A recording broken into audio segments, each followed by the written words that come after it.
Hello and welcome back to another World of Warcraft video. Today we are going to be counting down the top 10 largest problems with Mists of Pandaria, according to me. It should be a pretty fun video. I just want to preface it by saying that I will be doing a top 5 or 10 best things of Mists of Pandaria coming up soon, maybe today, well, maybe tomorrow or the day after on the channel, because I think that while Mists of Pandaria is extremely flawed in some aspects, it was a very good testbed, and I think that the lessons that Blizzard have harshly learned in this expansion will be overall for the good of the game. That said, it's of course a pity that those lessons had to, cause so many problems for the duration of this expansion. Anyway, let's jump into the list, and at number 10, we have tier gear art. I know this is just a little one, but hey, it's number 10, we'll be ramping up soon, don't you worry. Okay, so I think this is actually a very important point though, because your tier gear, it's your big reward from raiding and PvE content, and maybe the same can be said for PvP armor. I'm not familiar with it. I'm as familiar with it anyway. But yeah, tier gear is your big reward. It's the big thing you're wanting to get, and it's what you're pouring all your effort towards. So when that tier gear looks like a load of pants, it just kind of hurts your reward kind of little loop that's going on in your head.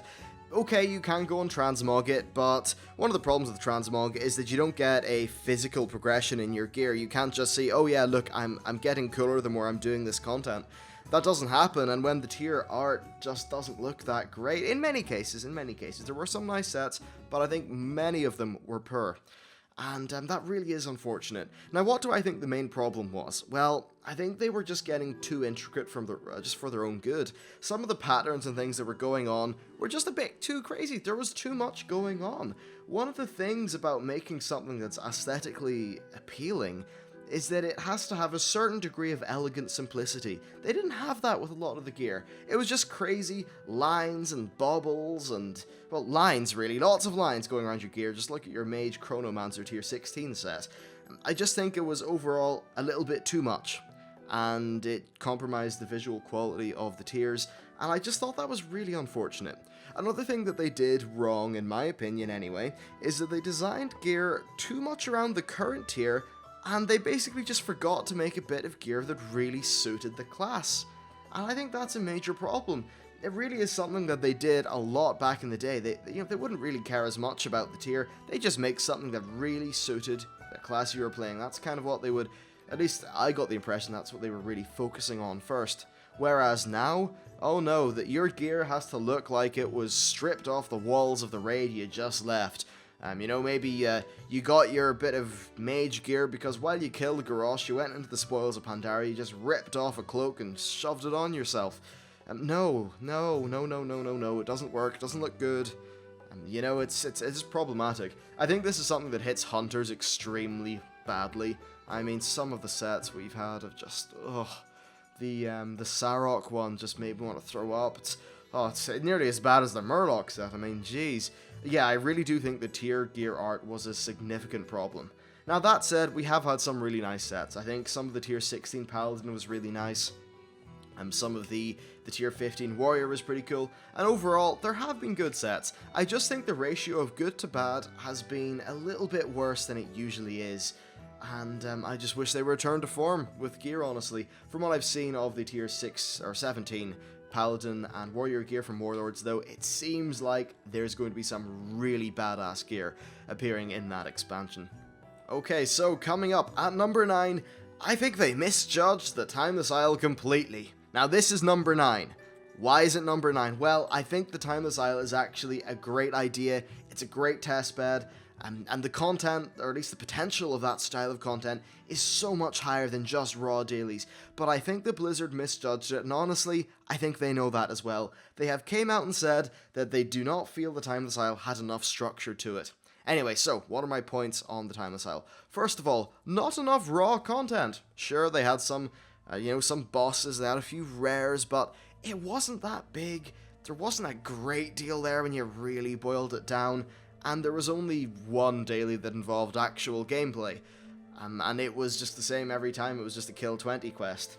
I think there just wasn't enough raw, interesting, unique stuff there, and you were still just going around killing mobs. There was no unique window dressing on it, or at least there was less of a unique window dressing on it.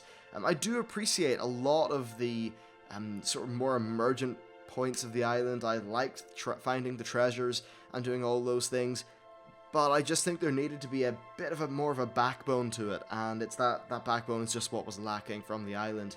So yes, basically, they swung too far from the idea of non-dailies. I know that people really hated the dailies of patch 5.0, but I think a few dailies just would have improved the island a little bit and given it some more, just, I don't know, a bit more of a backbone, a bit more of a thing to do every day that was structured, and that perhaps within doing that structured content, you could branch out and do some really cool, unique, interesting things, like finding rares and that sort of stuff.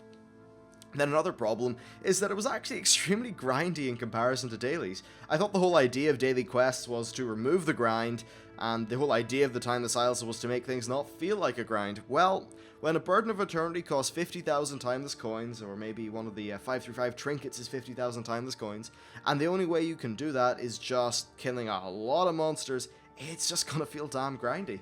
Look, you're getting, what, 5,000 guaranteed a week between, well, okay, if you do one daily quest every day, that's 7,000, another 2,000 if you do the Epoch Stone quest, so, look, whatever, let's just say you get 15,000 a week, Timeless Coins, if you just do all the quests, maybe a little bit more from the things you get from mobs. Now that's fine, but that requires utter devotion to do, and the problem is that if you want to get gear in any reasonable time frame, you're going to have to do more than that. You're going to have to grind Gulp Frogs for a good few hours, because you can get maybe 10,000 coins an hour, so the optimal way to get gear is just to sit there and grind the hell out of Gulp Frogs.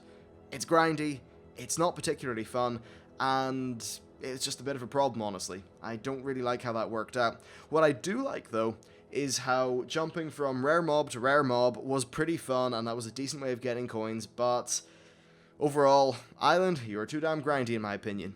Also, it was too small. You had all these rare mobs just sort of crammed in, and beside each other, the amount of player traffic was just everyone was very clumped up together. It meant that mobs died extremely quickly, including rares, which was kind of annoying. Though that should be fixed in Warlords because zones will be a lot larger, yet still have lots of the Timeless Isle style content. Then also it lacked a good story. Sure, chilling out with Kairos Dormu was fine, but it had nothing, not even a patch, on the stuff that they brought with patch 5.1. Then also I think you geared way too fast, to the point where invalidated old, yet still potentially fun and useful content. The pace of those 496s was just too damn high, it could have been a little bit lower in my opinion. Then also I think Burdens of Eternity were highly annoying. Lots of grinding on a daily basis in a completely repetitive manner.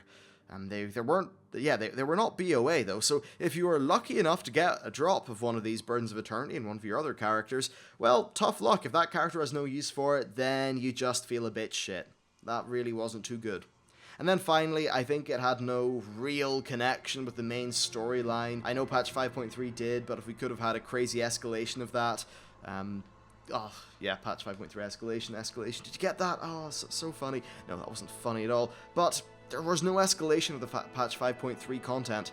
That could have turned into something really awesome and badass, and I know technically the escalation of that was the full-on siege raid, but in terms of the outdoor daily content, there was just no connection between the Timeless Isle and that, which was pretty sad. Okay, number 8, zones. Zones actually felt really similar to me. Karasang, Dread Wastes, parts of the Jade Forest, and then the Taolong Steppes often boil down to you just being in some sort of dull, tree-ish area. Very dull. Very, very, very dull. Not really what you think of when you think about some of the beautiful scenery from China.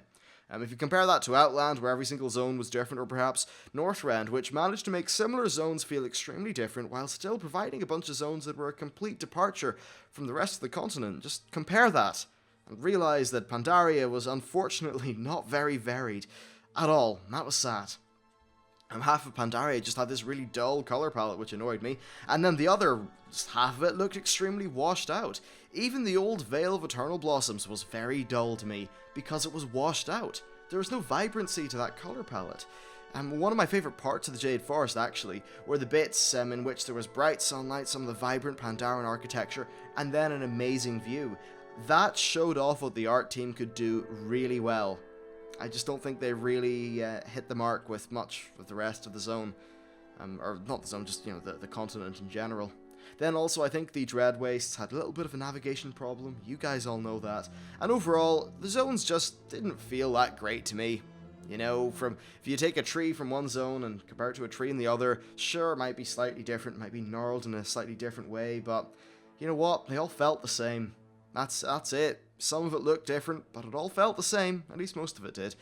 At least the sort of large views of the Valley of the Four Winds, they were welcome. I'll give them that. Alright, number 7. Questing. Well, they didn't focus on the damn war. They promised they'd focus on the damn war, and that's what I was interested in. The Horde and Alliance duking it out and having a good, nice little battle. No, instead we landed before the war happened, and we got to deal with Sha and Mogu and Mantid and Hosen and Jinyu and Grummels and all these little things, which I know they were connected, but they never really felt too connected. They never felt good. It just felt like you're going from random thing to random thing. It was all kind of incoherent. You just didn't care about the story. You didn't care. But you know what people do care about? The war. And the positive reception of the patch 5.1 story is enough to tell Blizzard that people loved the war. They really liked the idea of the Horde and Alliance fighting, and they should have given us what they promised with the Jade Forest, instead of just doing a quick little intro and then forgetting about the Alliance and Horde altogether. Really unfortunate. Then I think there were too many gimmicky or silly joke quests. These basically just betrayed the integrity of the Pandaren as a complex race that had depth. It made them a bit of a childish laughy thing, but, spoiler, I'm going to talk more about that later on in the video. Okay, so next, I think some of the zones got linear to the point of absurdity. I'm looking at you, Too Long Steps. I'm looking at you. And I'm not looking at you in a nice way either. I'm scowling. Grr, etc. Okay, so next, I think that the best zone that was there, in terms of the quests, was, well, in some ways, was the Valley. Not because the quests were the best, just because the flow was a bit better. You had a little bit more freedom there, but there was still one or two very annoying gimmick quests, so yeah, grr, Blizzard, don't do those. And then another problem with the questing is that because there were a lot of gimmick quests, or story quests, or just things that involved you following an NPC or that kind of thing, it was basically just a total slog in subsequent characters. Once the novelty of a new mechanic or new plot hook was gone, you were just left with a boring quest that would force you to just wait in an NPC to do a thing, or, stuff like that. It wasn't too good. Not too good at all. And then I think finally, they didn't do anything interesting with the formula at all. It was just more of the same boredom. But the good news is Warlords of Draenor is going to fix it, hopefully. They're saying great things. I can't wait for the questing in that expansion. So yeah, Warlords, please just fix questing. Okay, number 6, scenarios. Normal scenarios were fine to a point, yes, but I would have rather had level 90 normal dungeons and then level 90 heroic dungeons. The presence of the normal scenarios basically made it so that Blizzard kind of, they didn't, because the scenarios were there, they didn't do normal mode level 90 dungeons. That meant that the level 90 heroic dungeons had to be really derped down and easy because they had to be tuned for quest/scenario gear, which was just a bit sad. As for the scenarios themselves, they were so easy, there was no challenge, there was no nothing. It was just wait an arbitrary 10 minutes and click some boring buttons to get a completely nominal reward. Ugh, that wasn't good, was it? No. And many of the scenarios just relied on waiting on an NPC, following something, doing an annoying gimmick, and in general, they just weren't fun. I remember a lot of people saying, oh, the story of the Vol'jin one was great. Here's my problem with the Vol'jin one. I was held by my neck with a leash on me. I couldn't move at my own pace. No, I just had to kind of wait for things to happen in their scripted order. I get it, they were doing it for a story, but still, I think they just needed to allow a little bit more player agency. And one of the nice things about how dungeons are structured is that you can blast through them nice and quick and things won't hold you back. Now, it seems like scenarios are not going to be used in the same capacity in Warlords, so at least that is one good point. So there's that. Now, also, I think that because they were balanced so that any role could do them, it meant there was no class synergy or teamwork. However, I can understand their desire to alleviate queue times and make it an ultra-casual bit of content, or not ultra-casual, because casual really denotes time spent, not effort. And okay, in terms of effort and skill, I suppose they tried to, really dumb it down there too much, and I think that just took a lot of the depth out of it, and because there was no depth, there was no fun. There was no long-term fun or enjoyment. Then also, I think the heroic ones were actually a good bit more fun because they required strategy, and I loved the idea of the timed objectives. I thought that was great. But they basically killed off heroic dungeons, which was sad. And don't worry, I'll talk plenty about dungeons later on. Alright, well, let's move swiftly and happily onwards to number 5. The raids were too long and too linear. Now look, the vast majority of my opinions of Mists of Pandaria raids are very positive. For the most part, I loved them, I thought the bosses were great, but this point just needs to be brought up here. And I want to preface this by saying that Blizzard has fixed this concern in Warlords of Draenor. Just look at some of my other videos back on the channel, I'll explain it all there, but they have fixed this problem, though it's still worth bringing up in this video. So, the tiers were so long that getting to the end and actually progressing through the latter parts of a raid were a complete ordeal. Sure, you could extend the lockout, but no one really wants to sacrifice loot, do they? No, they don't. Just in case you weren't aware. So yeah, there's that. Now also, this just whole idea of the raids being so long forced raiders into the position where they needed to spend the first half of their raid night getting back to where they previously left off, which just got very mundane and monotonous for the 1872nd time, which was unfortunate. Now, I do think that it's okay to ask people to repeat a bit of content in raids, and sure, they're still going to be doing that in Warlords, but I think that the length of some of these raids just led to a little bit of raider burnout. And then, of course, because it was linear, there was no real feeling of agency, and sometimes you'd have to slug your way through a boss that you didn't really need much loot for as a raid, but you still needed to go through that boss. You couldn't just say, okay, stop, let's go to this other boss first, because he could maybe drop something that our raid really needs. We can leave poor old Malkorok to later. No, you couldn't do that. You had to go in a completely linear order, and look, at the very end, putting in that little token choice between getting to Thok or Siegecrafter Black Shoes, that wasn't a choice. That wasn't enough. But, the good news is, this is fixed in Warlords. I just thought it was worth bringing up and mentioning here. Okay, let's move swiftly on to point 4. They completely missed the damn point of the Pandaren. So, they could have made the Pandaren badass, some slightly serious monks. But instead, they were a joke race, always being portrayed as a slightly comical, if just a little bit racist version of Chinese culture that actually just reeked of a bunch of Americans completely missing the point and boiling a complex culture with interesting lore, with interesting history, down to a joke. Honestly, I have a feeling that if I was a Chinese person and I saw the parts of the historical sort of, picture of my country being boiled down into this, I'd be bloody well offended. And you know what? I think a lot of people were, because the initial subscriber losses in Mists of Pandaria were, for the most part, attributed to the Far East. Blizzard have said this themselves. And, typically, correct me if I'm wrong, but typically, just in terms of player styles and that kind of thing, a little bit more grinding goes on with the Chinese MMOs and the Korean MMOs and I don't know if they're even Japanese MMOs and whatever. In that region, players seem to be a little bit more okay with grinding. So therefore, would they have been maybe just not so angry at the Daily Quest debacle? And maybe it was truly a little bit of a cultural point here in that it just didn't do much for that player base? I'm not 100% sure. Anyway, so many people do think, and I suppose rightly so, the Mists of Pandaria was meant to appeal to a more Eastern audience. And it's just kind of funny how in bespokely trying to appeal to an audience, they seemingly alienated them. I mean, of course, in hindsight, it makes complete sense. Makes complete damn sense. Look, Kung Fu Panda was an American movie, and, just taking that perspective and then trying to sell Chinese people their own culture repackaged by Americans. Just think about that for a second. Of course it's going to offend people. Oh dear. Anyway, so next, lore-wise, I think the silliness did actually detract from some of the more interesting themes of the Pandaren. There was this very incoherent sort of point to the race, which was very annoying, and basically it got to the point where it looked like Blizzard had no grasp or respect for their own damn lore in terms of their actual storytelling, portrayal of the Pandaren. They wrote a lot of interesting stuff, but then when they actually went to show off that stuff in-game, they just didn't do it justice. They just took the seriousness away from it, which is unfortunate. Then also, making a race full of childish jokes and pop culture references is just a plain terrible idea. For the sake of a cheap and wholly unoriginal joke that is more than often just completely, well, more often than not, just completely devoid of humor, and they sacrifice the credibility of a potentially interesting race as well. I don't understand Blizzard's sort of tenacious need to put humor in. It nearly always feels forced. And that is so annoying, and I mean, you can tell by the fact I'm stumbling over myself here, I am really speaking from a position of passion.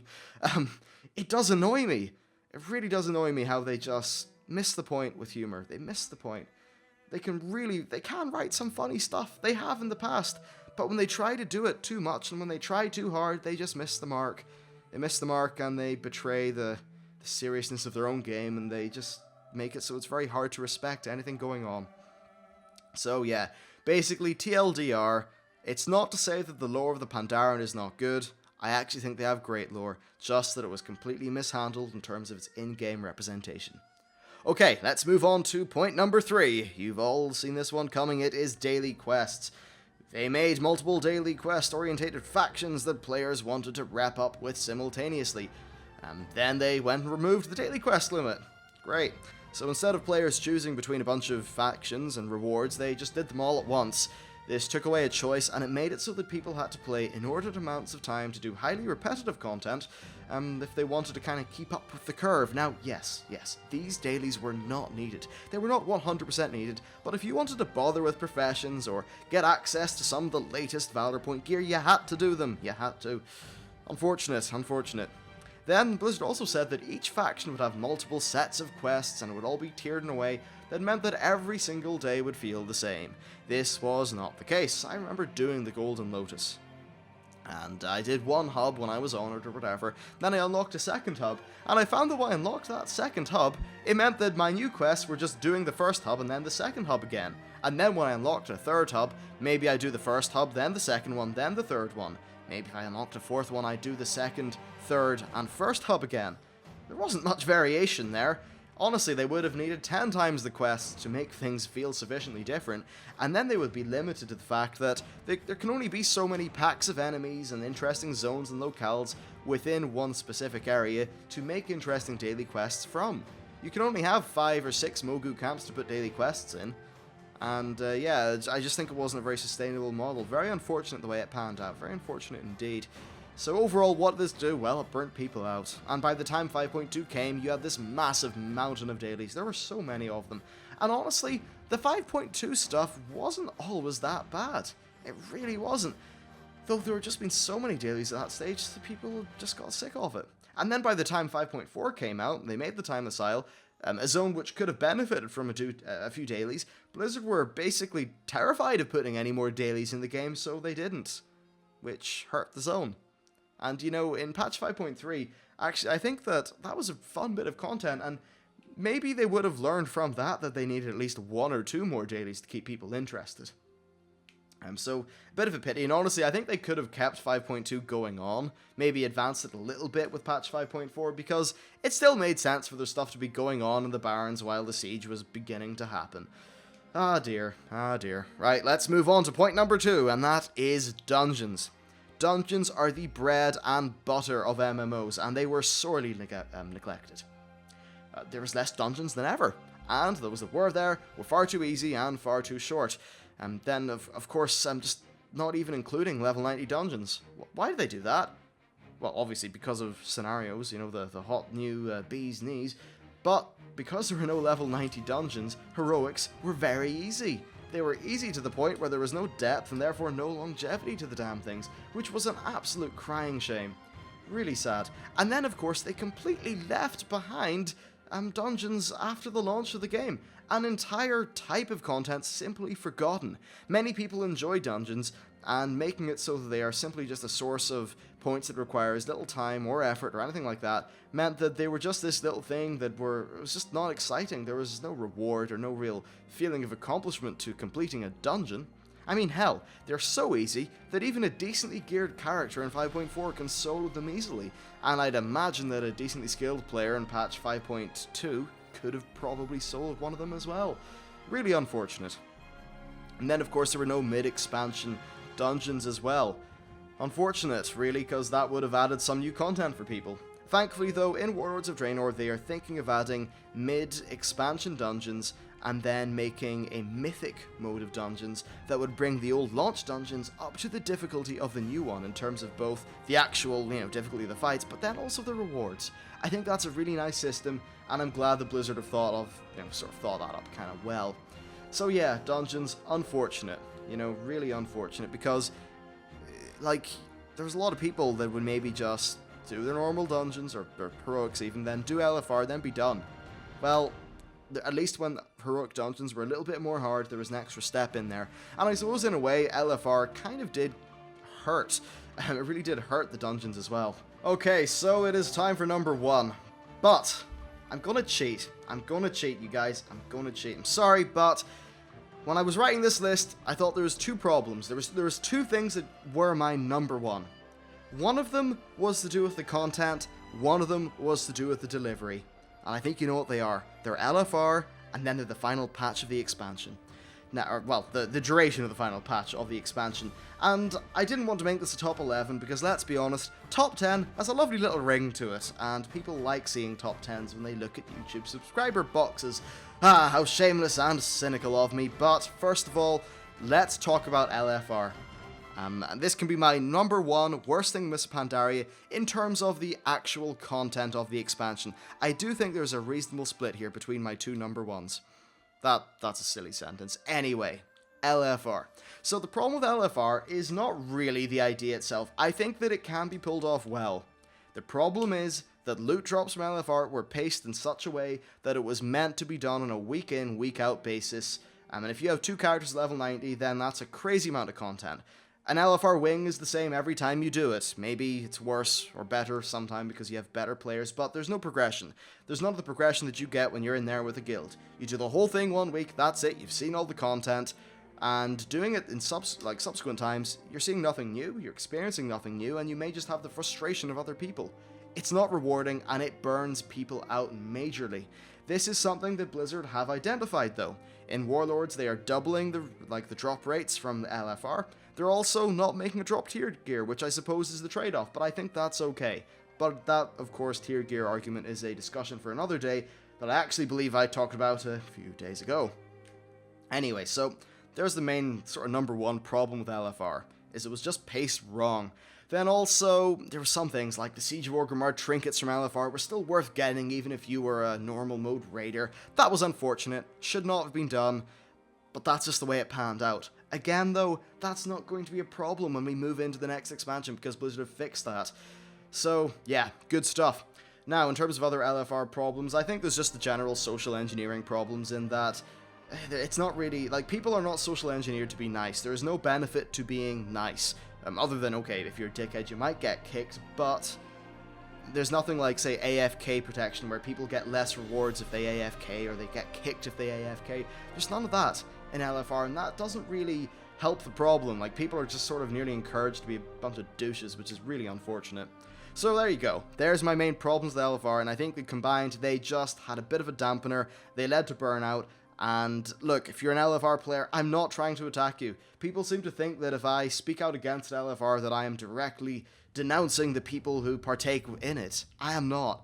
There's nothing wrong with the way you're playing the game. It's totally cool. I just think that Blizzard could serve you and everyone else better and craft LFR into something that actually fits into the game in a better manner. But then, of course, with the new group finder, provide you guys a way to move up and try out new content in a way that is still not ultra organized. So yeah, there you go. Now let's talk about the final patch duration. It's too damn long, you guys. It's too damn long. Too long. It's looking like we're going to have Siege of Orgrimmar for 12 to 14 months by the time that Warlords of Draenor comes out, basically making it one of the longest final tiers, maybe the longest final tier, that World of Warcraft has ever had. Really, really, really bad. I'm not happy about that. And honestly, I do feel like they have an obligation to provide regular content updates. Leaving an MMO for an entire year, just think about that statement. Leaving an MMO for an entire year. Entire year. That is simply unacceptable, and honestly, I think it's a bit unethical as well. it really is rather audacious to just ask for constant money when you do not give anything in return. I know people are saying, well, they're making a new expansion. Guess what? They're asking money for that expansion. If this expansion was a free update, that was a major one, or maybe it was a cheap update, I'd understand. I'd at least be okay with paying for no content for a little bit longer than I'd be right now would be comfortable with. But there's no content. We still have to pay for the new expansion. I feel like we deserve something, to be honest. I really do. You know what, 1 or 2 months refund or something like that would be the ethical thing to do. Though, of course, it's a business. They're not going to do that. I'm not asking them to. I'm not expecting them to, because at the end of the day, I'm a bit of a realist, and that ain't going to happen. But still, I think if you're going more than 6 or 7 months in an MMO without content, there's something up. I mean, look at Guild Wars 2. They've managed to do more regular content updates, and they don't even charge a subscription fee.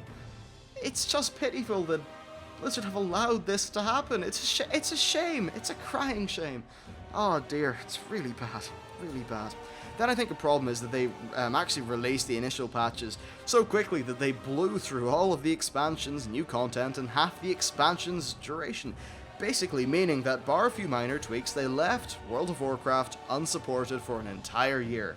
And maybe they're going to say, well, you know what, you can buy Diablo 3 and play that instead, or you can play some Hearthstone. Well, one thing I've learned about World of Warcraft players is that this is the one, look, I'm going to say, this is an unfortunate thing about some World of Warcraft players, is that they tend to be mono gamers. They play their World of Warcraft, not that much else. Not particularly interested in Diablo, or Hearthstone, or, I don't know, or Battlefield, or Civilization, or Skyrim, or many of the other games that are out there. No, they just want to play their World of Warcraft, and that's fine. That's a valid way to play games. I think it's unfortunate because people miss out on some fantastic experiences, but still, Blizzard have to keep it in mind that they shouldn't really be thinking about any other of their company's properties in regards to how they develop World of Warcraft. They should think about WoW only WoW, nothing else.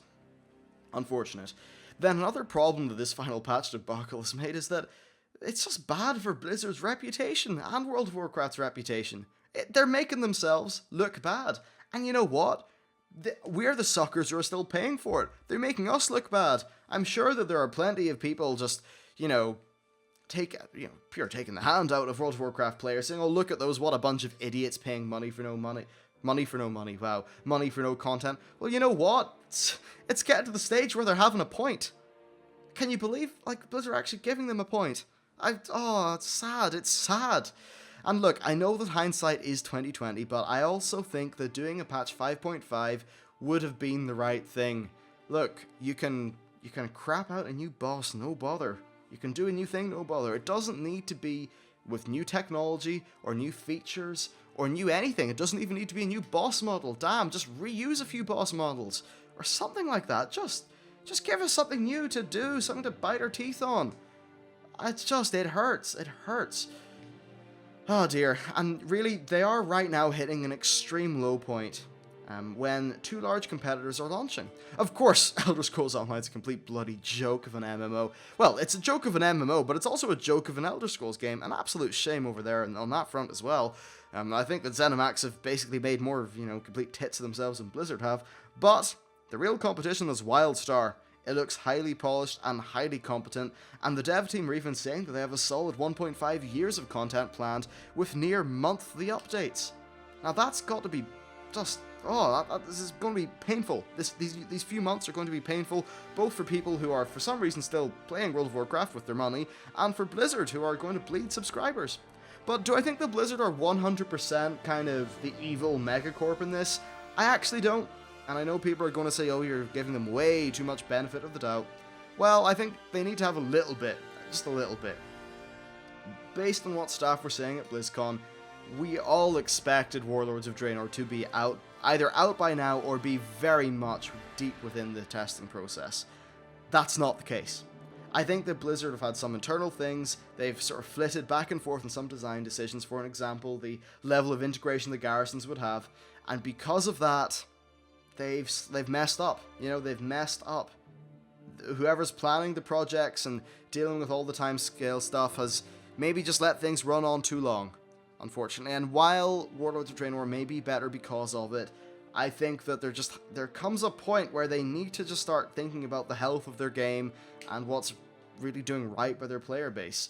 Maybe drop the, I don't know, I wouldn't say drop the subscription fee, because, not drop the fee, I mean, you know, make it like a discount, but of course when Warlords comes out and then they put it back up again, that wouldn't really work out too well, would it? Still though, I think it's unfortunate. I don't think they're 100% evil in this, though they really should have had the foresight. And look, Blizzard, you've been missing deadlines for 15 years now.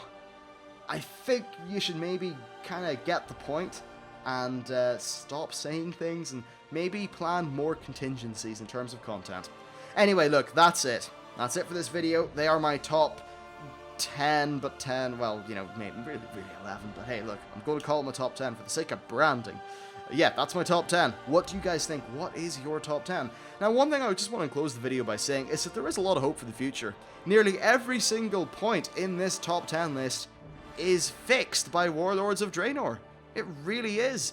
I think the tier gear should be better in Warlords, judging from what I've seen of tier stuff, and I think the setting of the expansion could be more conducive to Warcraftish looking armor. They've learnt the Timeless Isle lesson. The zones are all radically different, we even know that at this stage, and they've made numerous improvements with questing. Scenarios have been sort of taken out of the endgame, and now the tech is being used to make cool quests and that kind of thing. That's the right place for scenarios. Then raids are going to be no longer highly linear. That's great, that's that problem fixed. There are no Pandaren, therefore there is no Pandaren problem. The dailies, well, hopefully they'll fix that up. They've certainly learnt their lesson. I think they know the crack there, and it should be fine. And then finally, heroic dungeons are going to be harder again. We're going to have challenge mode dungeons that drop gear once a day, various things. This next expansion coming up excites me greatly. I just think that it's so unfortunate that we've had to kind of trudge through the mud to get there. Anyway, that's it for this video. If you have managed to stay here for 37 minutes, thank you very much. I really appreciate you watching this, and I hope you enjoyed it. Anyway, that's it for the video, and I'll see you next time.